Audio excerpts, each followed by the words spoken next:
150 विपक्षी सांसदों का निलंबन होना सरकार व विपक्ष के लिए भी कोई गुड वर्क व अच्छा कीर्तिमान नहीं है। नवनिर्मित राम मंदिर का जो अगले महीने उद्घाटन होने के लिए जा रहा है, तो उसका हमारी पार्टी को कोई भी ऐतराज नहीं है। बीएसपी सहित अन्य जो भी विपक्षी पार्टियां शामिल नहीं हैं, तो उनके बारे में किसी को भी बेफजूल कोई भी टीका टिप्पणी करना उचित नहीं है। भविष्य में देश व जनहित में कब किसको किसी की भी जरूरत पड़ जाए, ये कुछ भी कहा नहीं जा सकता है।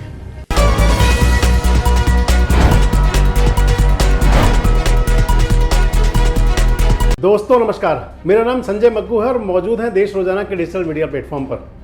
आपके साथ चर्चा में हूं देश की उस राजनीति को लेकर जो मंथन के दौर में है। चाहे वो एनडीए की राजनीति है, चाहे वो इंडिया गठबंधन की राजनीति है, और चाहे फिर वो राजनीतिक दल जो किसी भी गठबंधन का हिस्सा नहीं है, उनकी राजनीति है। मंथन सब में चल रहा है क्योंकि 2024 नज़दीक है। और इस वीडियो में आपसे मैं चर्चा करूंगा उस मंथन की जो चल रहा है बहुजन समाज पार्टी के अंदर। आपको बताया कि बहुजन समाज पार्टी की जो सुप्रीमो है बहन मायावती, अगर मान लें तो बहुजन समाज पार्टी के अंदर रोज नित्य नए प्रयोग हो रहे हैं। अभी पिछले दिनों बहुजन समाज पार्टी की नेता सुश्री मायावती ने कहा था कि वे किसी गठबंधन का हिस्सा नहीं बनेंगी, तटस्थ रहेंगी। 3 दिन पहले जब बैठक इंडिया गठबंधन की हुई तो उसके अंदर बताते हैं कि अखिलेश यादव ने रास्ता बंद कर दिया बीएसपी के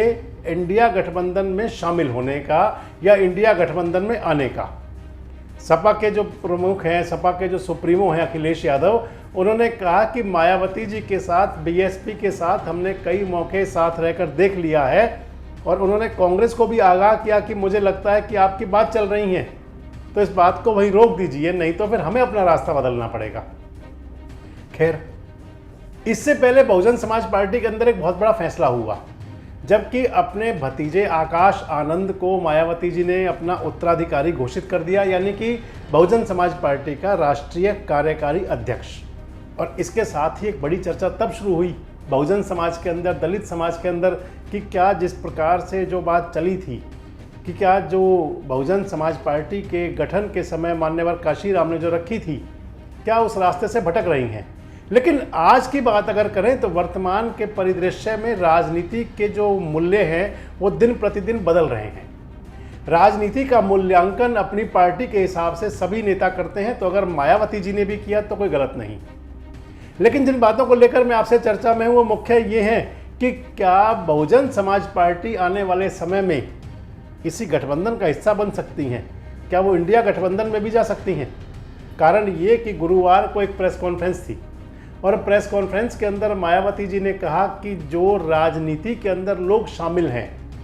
उन्हें किसी के बारे में कोई टिप्पणी नहीं करनी चाहिए, क्योंकि कोई पता नहीं चलता कि कब किसकी कहाँ ज़रूरत पड़ जाए। ये बात तो मायावती जी ने बिल्कुल ठीक कही। चाहे वो राजनीति हो, चाहे वो समाज नीति हो, या चाहे वो समाज का कोई भी दायरा हो, वहाँ काम करने वाले लोगों को ये तो देखना ही होता है कि अपनी जो भाषा से कुछ ऐसा ना निकालें कि कल को किसी दूसरे से मिलने में भी दिक्कत हो। यानी कि कोई पता नहीं चलता कि कब किसकी कहाँ, किसको कैसे और क्यों ज़रूरत पड़ जाए। आप चाहे समाज के किसी भी क्षेत्र का एक हिस्सा हों, आप चाहे किसी भी व्यवसाय से, व्यापार से, राजनीति से, समाज सेवा से, या किसी और कार्य से, खेल से, सिनेमा से कहीं भी जुड़े हुए हैं, और आपको कोई पता ये नहीं होता कि जिस व्यक्ति के साथ आपके आज अच्छे संबंध हैं कल बिगड़ जाएं और उसकी दोबारा कभी जरूरत आपको पड़ जाए। खैर,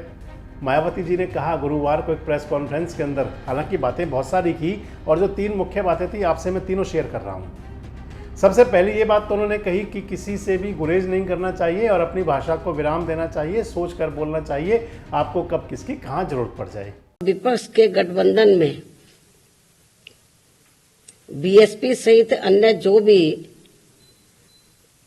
पार्टियां शामिल नहीं हैं, बीएसपी सहित अन्य जो भी विपक्षी पार्टियां शामिल नहीं हैं,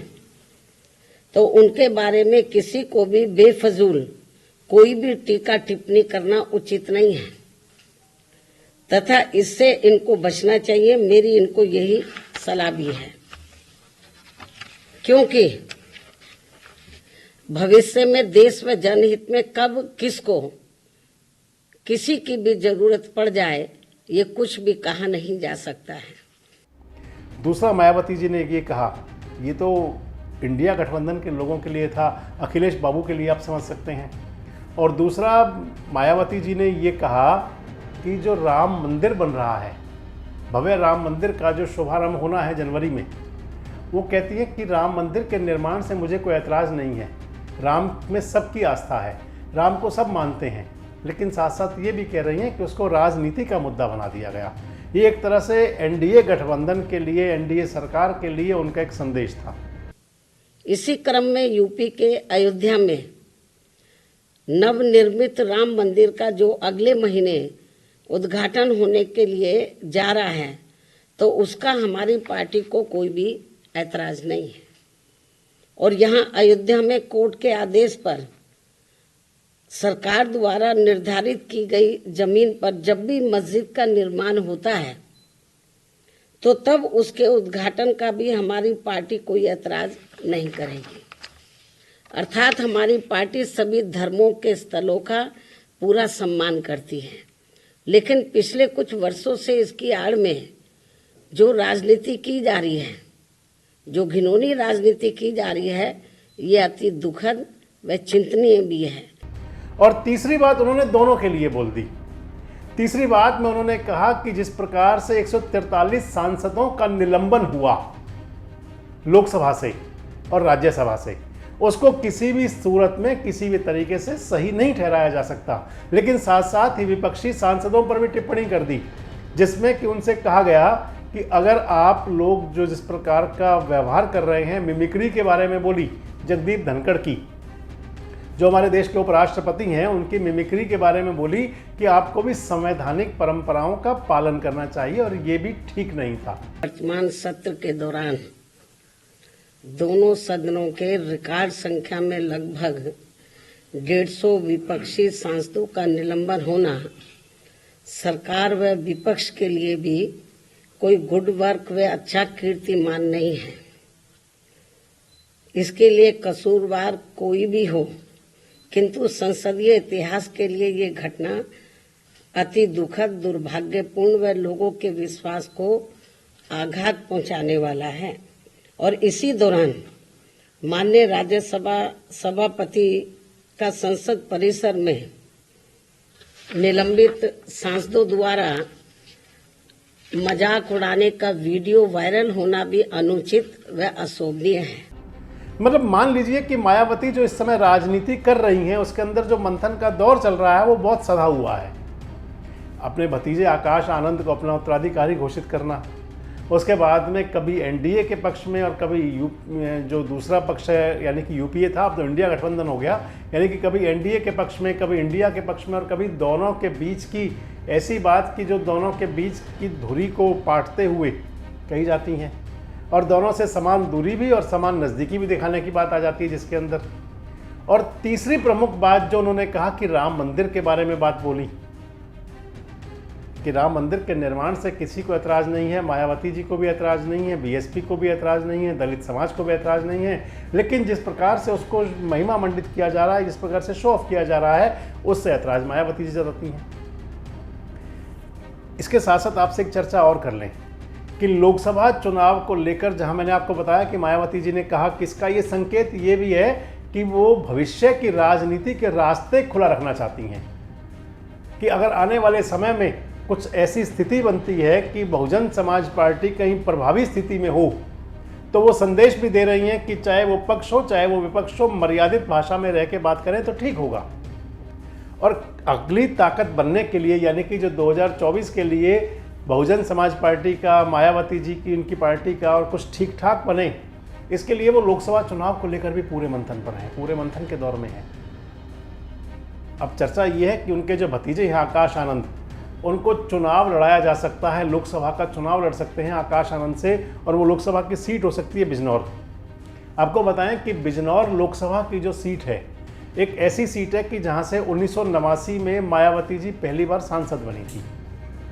यानी कि जो उन्होंने संसदीय राजनीति के अंदर जो चुनावी राजनीति की, वो बिजनौर से शुरू हुई, बिजनौर की सांसद रही 1989 में।